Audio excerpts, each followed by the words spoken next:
Updated February 22, 2019, 13 hours 28 minutes and 53 seconds. China has responded to reports of an indefinite ban on Australian coal imports, saying the move is to protect the interests of Chinese importers and the environment.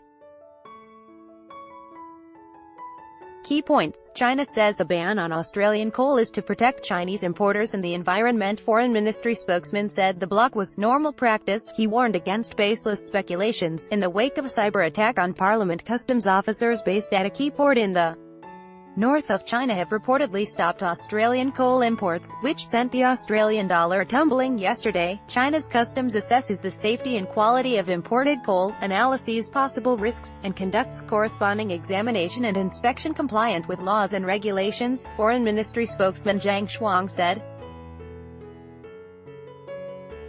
By doing so, it can better safeguard the legitimate rights and interests of Chinese importers and protect the environment. The move appears political, with only Australian coal being targeted. Reuters said imports from Russia and Indonesia would not be affected. When asked why Australian coal was targeted, he said the risk assessments followed regulations and inspection measures. "I believe this is normal practice," Mr. Zheng said. The spokesman also appeared to make light of the questioning by saying, "You were saying coal, not cow, right?" prompting laughter from the reporter. The Dalian custom officers oversee imports through 5 harbors: Dalian, Baoquan, Panchin, Dandong and Biliang. Port authorities did not respond to calls for comment from the ABC. Reserve Bank Governor Philip Lowe has played down the threat to Australia's economy, telling MPs the exports involved are a relatively small proportion of Australia's coal exports. The amount of coal that is being blocked is the equivalent of 2 months' exports from Australia to China. It's entirely possible that if that cannot enter the Chinese market, then it can go to other markets, he said.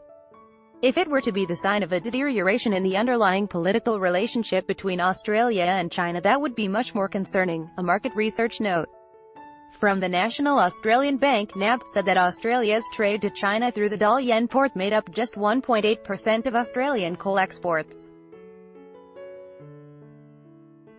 Dr. Lowe said he would not jump to the conclusion that it was a direct hit at Australia, saying it could be driven by concerns about the environment in China and the profitability of the coal industry in China. Baseless speculation over cyber attack. And asked if the reported ban was linked to Huawei and the recent cyber attack on the Australian Parliament by a sophisticated state actor, Mr. Zheng said cyberspace activities were difficult to trace. One should present abundant evidence when investigating and determining the nature of a cyberspace activity instead of making baseless speculations and firing indiscriminate shots at others, he said. Cybersecurity should be upheld by all members of the international community as it is a global issue that concerns the common interests of all countries, Mr. Zheng said. China-Australia relations were solid. As we stressed many times before, a sound and stable China-Australia relationship serves the common interests of both countries and peoples, he said. China hopes Australia can work with us to advance bilateral relations on the basis of mutual respect, equality and mutual benefit. Federal Treasurer Josh Frydenberg cautioned against labeling Australia's coal exporting difficulties with a ban, and denied the move was a form of retribution over the Huawei scandal. "I wouldn't jump to conclusions. The Australia-China trading relationship is exceptionally strong," he told RN Breakfast.